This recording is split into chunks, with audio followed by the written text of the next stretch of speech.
NSG में भारत की entry में अड़ंगा डालने वाला चीन तो परमाणु तस्कर निकला।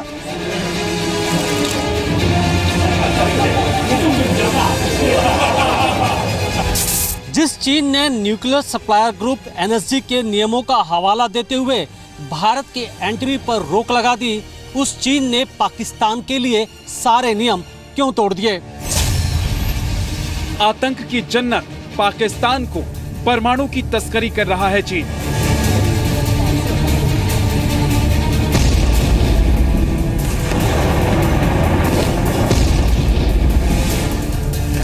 एनएसजी का सदस्य होने के बाद भी चीन सभी नियम कायदे को ताक पर रखकर पाकिस्तान को परमाणु रिएक्टर्स दे रहा है।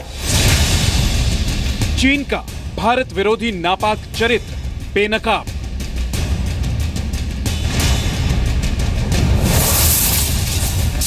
एक तरफ चीन जहां पाकिस्तान से दोस्ती की बात करता है, वहीं दूसरी तरफ आतंकवाद से लेकर के परमाणु हथियारों तक भारत के खिलाफ और वो पाकिस्तान के साथ खड़ा रहता है। लेकिन अब क्या करेगा हिंदुस्तान और क्या करेगी दुनिया जब हो चुका है चीन की परमाणु तस्करी का पर्दाफाश। नमस्कार, जी न्यूज पर आपके साथ मैं हूं अदिति त्यागी। रात के 8:30 बजे हैं और आज हम चाइना की परमाणु तस्करी का, जी हां सही सुना आपने, परमाणु तस्करी का पर्दाफाश करेंगे। साथ ही आपको बताएंगे कि जिस चाइना ने एनपीटी के नियम की दलील देकर न्यूक्लियर सप्लायर्स ग्रुप एनएसजी में भारत की एंट्री का विरोध किया था, वही चाइना पाकिस्तान के लिए एनपीटी के नियमों का उल्लंघन कर रहा है। एनपीटी के नियमों की अनदेखी कर चाइना पाकिस्तान को परमाणु रिएक्टर्स दे रहा है। इस समय आपको बता दें, चाइना के पास 35 परमाणु रिएक्टर सक्रिय हैं, वहीं 20 परमाणु रिएक्टर बन रहे हैं। वहीं पाकिस्तान के पास 3 परमाणु रिएक्टर चल रहे हैं और 3 बन रहे हैं। पाकिस्तान के लिए चाइना की परमाणु तस्करी से जुड़ी रिपोर्ट 55 साल पुरानी अंतर्राष्ट्रीय संस्था आर्म्स कंट्रोल एसोसिएशन ने जारी की है।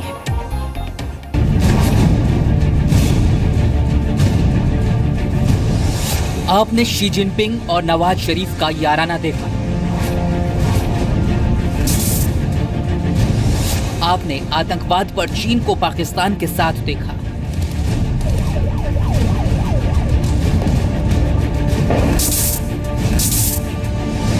आपने एनएसजी में भारत के खिलाफ चीन की साजिश भी देखी। चाइना भारत की सदस्यता का विरोध नहीं कर रहा। चाइना क्राइटेरिया, प्रोसेस आदि की बात कर रहा है। लेकिन आज आप पाकिस्तान के लिए चीन के परमाणु तस्कर बनने का सबूत देखेंगे। पड़ोसी देशों में घुसपैठ और कब्जे की बुरी आदत से मजबूर चीन अब परमाणु तस्कर बन चुका है। सैन्य ताकत पर अमेरिका के बाद सबसे ज्यादा खर्च करने वाला चीन चोरी चोरी पाकिस्तान को परमाणु रिएक्टर्स दे रहा है।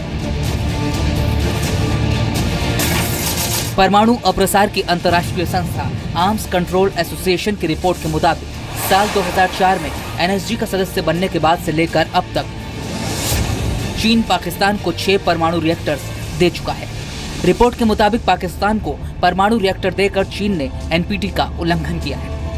आर्म्स कंट्रोल एसोसिएशन ने अपनी रिपोर्ट में कहा है कि चीन एनपीटी के नियमों के खिलाफ जाकर के पाकिस्तान को न्यूक्लियर रिएक्टर्स दिए। चीन समेत दुनिया जानती है कि पाकिस्तान इन न्यूक्लियर रिएक्टर्स का इस्तेमाल ऊर्जा के लिए नहीं बल्कि तबाही के लिए करता है। पाकिस्तान को परमाणु रिएक्टर्स देने के पीछे चीन ने साल 2003 में पाकिस्तान के साथ हुई परमाणु डील का हवाला दिया है। साल 2003 में चीन एनएसजी का सदस्य नहीं था, लेकिन आर्म्स कंट्रोल एसोसिएशन के मुताबिक चीन एनएसजी का सदस्य बनने से पहले सिर्फ 2 परमाणु रिएक्टर की सप्लाई ही कर सकता है। चीन कहता है भारत एनपीटी का मेंबर नहीं है। एनपीटी 1970 में बंद हो गई थी और बाद में भी नहीं साइन किया, तो अब कैसे मेंबर बन सकता है? लेकिन पीछे उनका है कि अगर जो भारत बने पाकिस्तान भी बने, तो इसलिए उन्होंने इनकार कर दिया एनएसजी में, क्योंकि वो एनएसजी के मेंबर है और एनपीटी के 5 मेंबर में से एक है। चीन की भारत विरोधी चाल का अंदाजा आप इस बात से लगा सकते हैं कि जब एनएसजी में भारत के शामिल होने की पूरी उम्मीद दिख रही थी, तब चीन ने एनपीटी का हवाला देकर भारत को एनएसजी में शामिल नहीं होने दिया। लेकिन उसी एनपीटी की धज्जियां उड़ाकर चोरी चोरी चुपके चुपके पाकिस्तान को परमाणु रिएक्टर्स बेचता रहा। चीन क्या करता है, वो उनको टेक्नोलॉजी देता है, उनको जहां अपना प्राइवेट काम चल रहा है उसमें उनको मदद कर देता है। अभी 8 सबमरीन बना रहे हैं कन्वेंशनल, जैसे हमारे स्कॉर्पिन है, क्योंकि हमारी किलो क्लास भी बहुत पुरानी हो गई है। लेकिन हमने सुना है और पाकिस्तान के रिसर्चर्स कहते हैं कि उनमें से कोई ना कोई सबमरीन परमाणु मिसाइल होगा, जैसे हमारी अरियान पे होने वाला है। आर्म्स कंट्रोल एसोसिएशन की रिपोर्ट में साफ साफ कहा गया है कि चीन ने पाकिस्तान के साथ चश्मा 3 परमाणु रिएक्टर के लिए करार किया, जो एनपीटी के नियमों के खिलाफ है। चीन ने एनपीटी के नियमों को तोड़ा है। चीन एक ऐसे देश को परमाणु रिएक्टर दे रहा है जो IAEA यानी अंतर्राष्ट्रीय परमाणु ऊर्जा एजेंसी के मानकों पर खरा नहीं उतरता, क्योंकि पाकिस्तान का दागदार इतिहास इस बात का गवाह है कि परमाणु सामग्रियों का इस्तेमाल वो कभी अपनी ऊर्जा के लिए नहीं बल्कि परमाणु हथियारों का जखीरा बढ़ाने के लिए करता है। पाकिस्तान को तो दुनिया में कोई नहीं चाहेगा, क्योंकि वो उनकी जो न्यूक्लियर हिस्ट्री है वो बड़ी इररिस्पॉन्सिबल रही है। उन्होंने तो न्यूक्लियर टेक्नोलॉजी बेची है ईरान को, नॉर्थ कोरिया को, तो आपस में कोई मुकाबले नहीं। चीन के हक में है भारत को नीचा रखा जाए।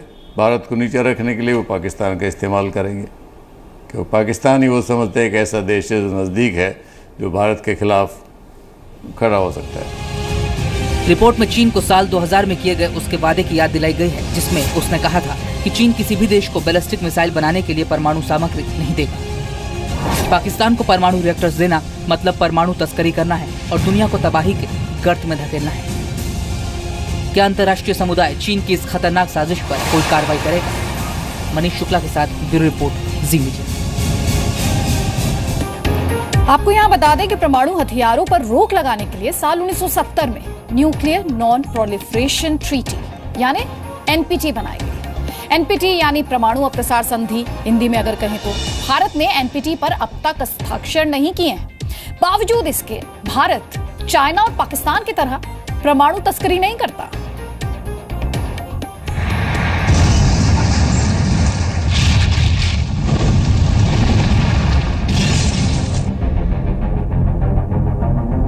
अगर मैं एनरिचमेंट नहीं करता और वेपन नहीं बनाता, कश्मीर हाथ से चला गया तो शायद लाहौर भी चला गया होता। ये बच्चों के खेलने की चीज नहीं।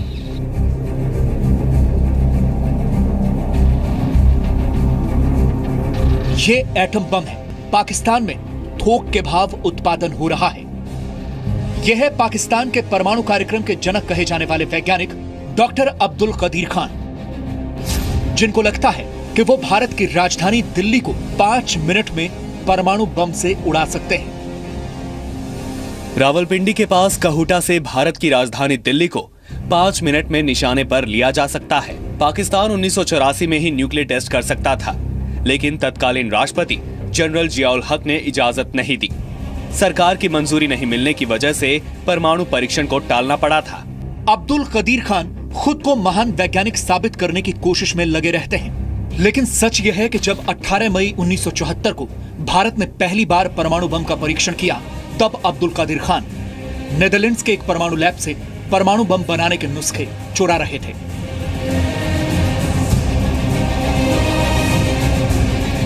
दरअसल अब्दुल कदीर खान वैज्ञानिक का चोला पहनकर पाकिस्तान की खुफिया एजेंसी ISI के लिए जासूसी का काम कर रहे थे, जिसका मकसद था नेदरलैंड्स की यूरेनको लैब से सेंट्रीफ्यूज बनाने का तरीका चुराना।